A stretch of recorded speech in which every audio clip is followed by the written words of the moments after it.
اسلام پچھلے خطبے میں نے آپ کو دین اور شریعت کا مطلب سمجھایا تھا۔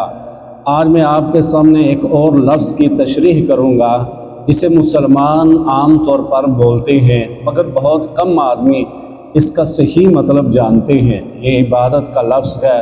اللہ تعالیٰ نے اپنی کتاب پاک میں بیان فرمایا ہے کہ وَمَا خَلَقْتُ الْجِنَّ وَالْإِنسَ إِلَّا لِيَعْبُدُونَ، یعنی میں نے جن اور انسانوں کو اس کے سوا اور کسی غرض کے لیے پیدا نہیں کیا کہ وہ میری عبادت کریں۔ اس آیت سے معلوم ہوا کہ آپ کی پیدائش یعنی میں اور آپ سب اور آپ کی زندگی کا مقصد اللہ کی عبادت کے سوا اور کچھ نہیں ہے۔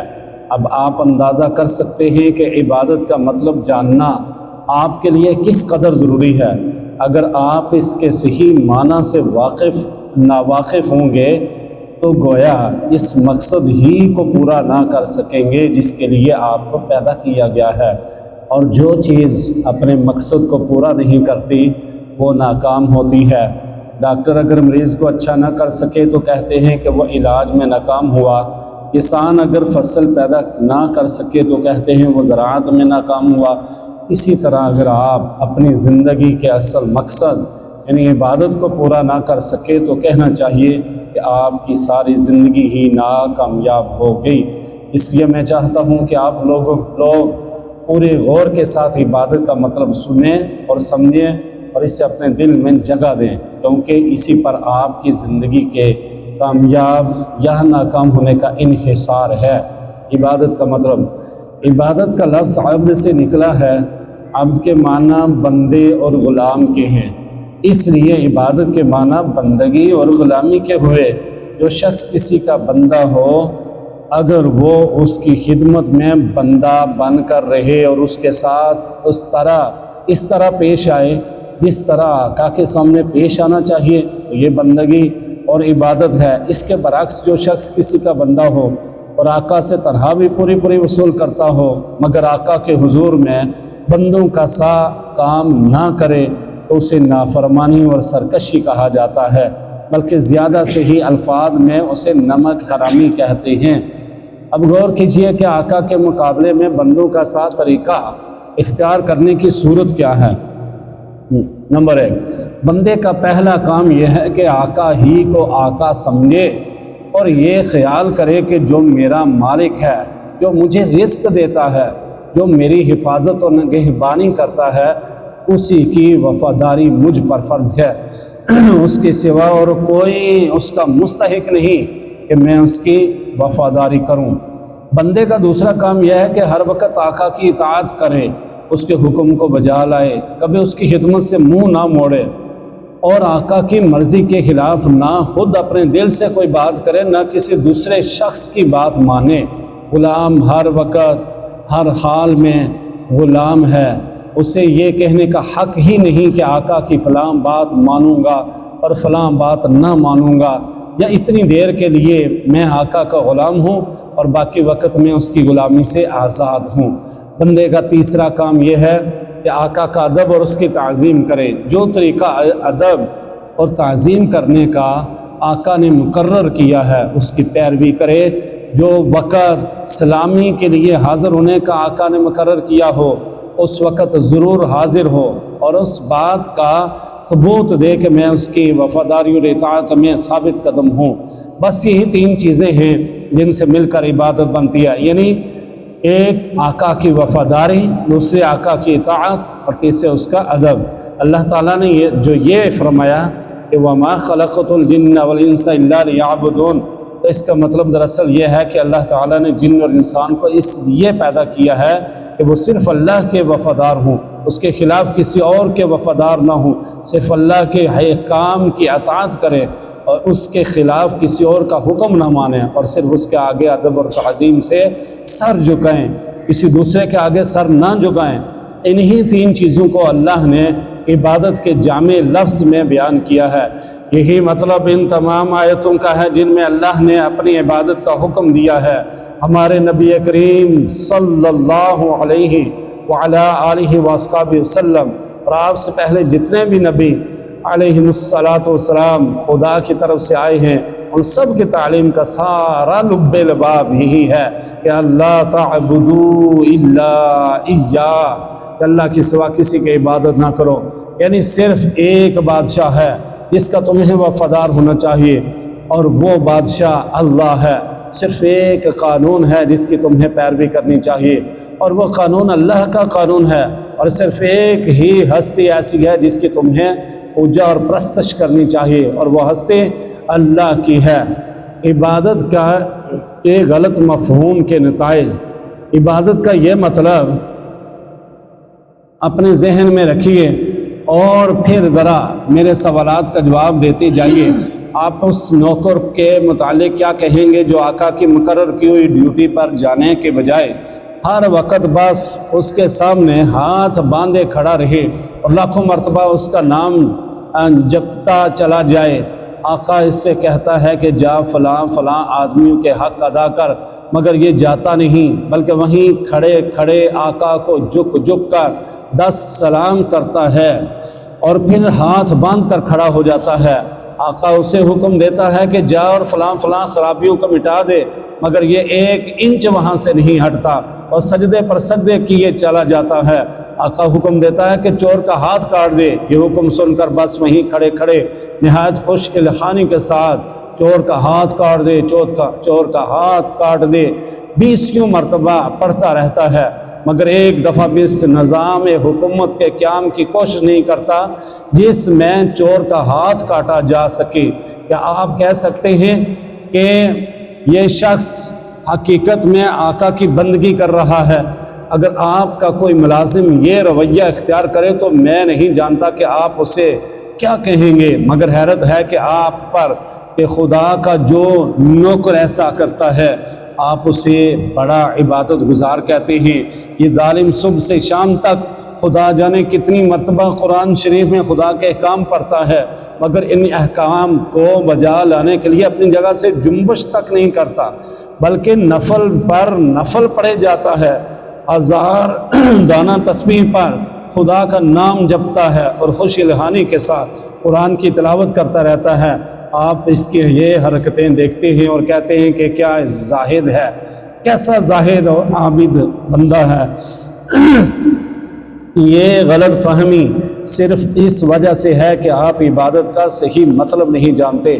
ایک اور نوکر ہے جو رات دن ڈیوٹی تو غیروں کی انجام دیتا ہے، احکام غیروں کے سنتا اور مانتا ہے، قانون پر غیروں کے عمل کرتا ہے اور اپنے اصلی آقا کے فرمان کی ہر وقت خلاف ورزی کیا کرتا ہے، مگر سلامی کے وقت آقا کے سامنے حاضر ہو جاتا ہے اور زبان سے آقا ہی کا نام جپتا رہتا ہے۔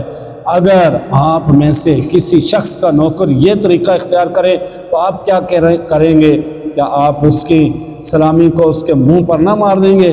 جب وہ زبان سے آپ کو آقا اور مالک کہے گا تو کیا آپ فوراً یہ جواب نہ دیں گے کہ تو پرلے درجے کا جھوٹا اور بے ایمان ہے، تنہا مجھ سے لیتا ہے اور نوکری دوسروں کی کرتا ہے، اور زبان سے مجھے آقا کہتا ہے اور حقیقت میں میرے سوا ہر ایک کی خدمت کرتا پھرتا ہے؟ یہ تو ایک معمولی عقل کی بات ہے کہ جسے آپ میں سے ہر شخص سمجھ سکتا ہے، مگر کیسی حیرت کی بات ہے کہ جو لوگ رات دن خدا کے قانون کو توڑتے ہیں، کفار و مشرکین کے احکام پر عمل کرتے ہیں اور اپنی زندگی کے معاملات میں خدا کے احکام کی کوئی پرواہ نہیں کرتے، ان کی نماز اور روزے اور تسبیح اور تلاوت قرآن اور حج و زکوٰۃ کو آپ خدا کی عبادت سمجھتے ہیں۔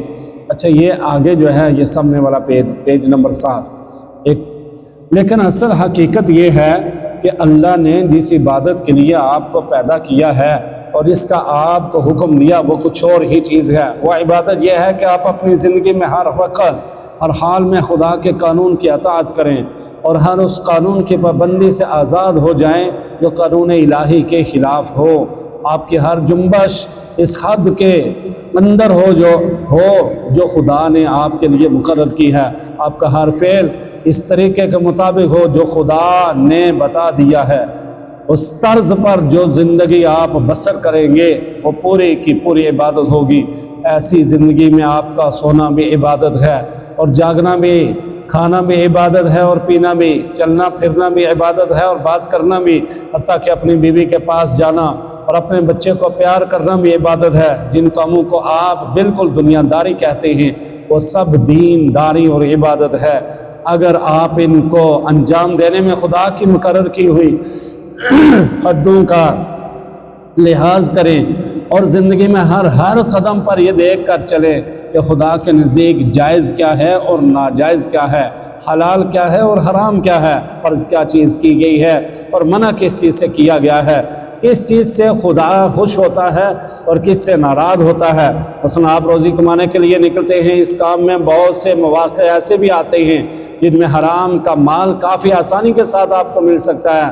اگر آپ نے خدا سے ڈر کر وہ مال نہ لیا اور صرف حلال کی روٹی کما کر لائے تو یہ جتنا وقت آپ نے روٹی کمانے پر صرف کیا یہ سب عبادت تھا، اور یہ روٹی گھر لا کر جو آپ نے خود کھائی اور اپنی بیوی بچوں اور خدا کے مقرر کیے ہوئے دوسرے حقداروں کو کھلائے، اس سب پر آپ اجر و ثواب کے مستحق ہوں گے۔ آپ نے اگر راستہ چلنے میں کوئی پتھر یا کانٹا ہٹا دیا اس خیال سے کہ خدا کے بندوں کو تکلیف نہ ہو، یہ بھی عبادت ہے۔ آپ نے اگر کسی بیمار کی خدمت کی یا کسی اندھے کو راستہ چلایا یا کسی مصیبت زدہ کی مدد کی تو یہ بھی عبادت ہے۔ اب آپ نے اگر یہ بات چیت کرنے میں جھوٹ سے، غیبت سے، بدگوئی اور دل آزاری سے پرہیز کیا اور خدا سے ڈر کر صرف حق بات کی تو جتنا وقت آپ نے بات چیت میں صرف کیا وہ سب عبادت میں صرف ہوا۔ پس خدا کی اصل عبادت یہ ہے کہ ہوش سنبھالنے کے بعد سے مرتے دم تک آپ خدا کے قانون پر چلیں اور اس کے احکام کے مطابق زندگی بسر کریں۔ اس عبادت کے لیے کوئی وقت مقرر نہیں ہے، یہ عبادت ہر وقت ہونی چاہیے۔ اس عبادت کی کوئی ایک شکل نہیں، ہر کام اور ہر شکل میں اسی کی عبادت ہونی چاہیے۔ جب آپ یہ نہیں کہہ سکتے کہ میں فلاں وقت خدا کا بندہ ہوں اور فلاں وقت اس کا بندہ نہیں ہوں، تو آپ یہ بھی نہیں کہہ سکتے کہ فلاں وقت خدا کی بندگی و عبادت کے لیے ہے اور فلاں وقت اس کی بندگی و عبادت کے لیے نہیں ہے۔ بھائیو، آپ کو عبادت کا مطلب معلوم ہو گیا، اور یہ بھی معلوم ہو گیا کہ زندگی میں ہر وقت ہر حال میں خدا کی بندگی اور اطاعت کرنے کا نام ہی عبادت ہے۔ اب آپ پوچھیں گے کہ یہ نماز، روزہ اور حج وغیرہ کیا چیزیں ہیں؟ اس کا جواب یہ ہے کہ دراصل یہ عبادتیں جو اللہ نے آپ پر فرض کی ہیں، ان کا مقصد آپ کو اس بڑی عبادت کے لیے تیار کرنا ہے جو آپ کو زندگی میں ہر وقت ہر حال میں ادا کرنی چاہیے۔ نماز آپ کو دن میں 5 وقت یاد دلاتی ہے کہ تم اللہ کے بندے ہو، اسی کی بندگی تمہیں کرنی چاہیے۔ روزہ سال میں 1 مرتبہ پورے 1 مہینے تک آپ کو اسی بندگی کے لیے تیار کرتا ہے۔ زکوٰۃ آپ کو بار بار توجہ دلاتی ہے کہ یہ مال جو تم نے کمایا ہے یہ خدا کا عطیہ ہے، اس کو صرف اپنے نفس کی خواہشات پر صرف نہ کر دو بلکہ اپنے مالک کا حق ادا کرو۔ حج دل میں خدا کی محبت اور بزرگی کا ایسا نقش بٹھاتا ہے کہ ایک مرتبہ اگر وہ بیٹھ جائے تو تمام عمر اس کا اثر دل سے دور نہیں ہو سکتا۔ ان سب عبادتوں کو ادا کرنے کے بعد اگر آپ اس قابل ہو گئے کہ آپ کی ساری زندگی خدا کی عبادت بن جائے تو بلا شبہ آپ کی نماز ہے اور روزہ ہے، زکوٰۃ ہے اور حج ہے۔ لیکن اگر یہ مقصد پورا نہ ہو تو محض رکوع و سجدہ کرنے اور بھوک پیاس کے ساتھ دن گزارنے اور حج کی رسمیں ادا کر دینے اور زکوٰۃ کے رقم نکال دینے سے کچھ حاصل نہیں۔ ان ظاہری طریقوں کے مثال تو ایسی ہے جیسے ایک جسم کہ اگر اس میں جان ہے اور وہ چلتا پھرتا اور کام کرتا ہے تو بلا شبہ ایک زندہ انسان ہے، لیکن اگر اس میں جان ہی نہیں تو وہ ایک مردہ لاش ہے۔ مردے کے ہاتھ، پاؤں، آنکھ، ناک سب ہی کچھ ہوتے ہیں مگر اس میں جان ہی نہیں ہوتی، اس لیے تم اسے مٹی میں دبا دیتے ہو۔ اسی طرح اگر نماز کے ارکان پورے ادا ہوں یا روزے کی شرطیں پوری ادا کر دی جائیں مگر خدا کا خوف، اس کی محبت اور اس کی وفاداری و اطاعت نہ ہو اس کے لیے نماز اور روزہ فرض کیا گیا ہے تو وہ بھی ایک بے جان چیز ہے۔ یعنی اطاعت جو ہے یہ روح ہے۔ اللہ رب العزت سے دعا ہے کہ اللہ تعالی ہمیں ان کتابوں کو جو اللہ اور اللہ کے رسول صلی اللہ علیہ وآلہ وسلم کے قریب کرتی ہیں ان کا مطالعہ کرنے کی ہمیں توفیق عطا فرمائے۔ اگر یہ اپنے بچوں کو پڑھانا چاہتے ہیں آپ یہ گھر لے کے جا سکتے ہیں، اللہ ہمیں توفیق عطا فرمائے۔ الحمدللہ رب العالمین والعاقبۃ للمتقین والصلاة والسلام علی محمد وعلی آلہ وصحبہ اجمعین۔ یا الہ العالمین، تیرا شکر کہ تو نے ہمیں بیٹھنے کی توفیق عطا فرمائی۔ اللہ ساری زندگی ہمیں قرآن و سنت کے مطابق سیکھنے سکھانے عمل کرنے کی توفیق عطا فرما۔ ہمارے کاروبار میں دن دگنی رات چگنی ترقی عطا فرما۔ اللہ یہ جو تیرے مہمان ہیں تو بڑی قدر کرتا ہے، جتنی بھی کوئی کسی کو چھوٹی بڑی پریشانی ہے ساری پریشانیاں دور فرما، رزق کے حلال وافر عطا فرما۔ ہمارے عزیز و اقارب بالخصوص والدین میں سے جو دنیا سے چلے گئے اللہ انہیں معاف فرما۔ اللہ ہمیں دنیا اور آخرت کی زندگی بہترین گزارنے کی توفیق عطا فرما۔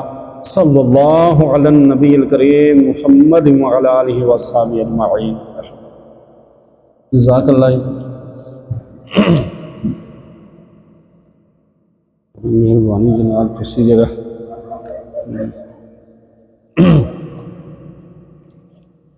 سے رشوت لانا نا بندے نے، بہت مہربانی، جزاک اللہ۔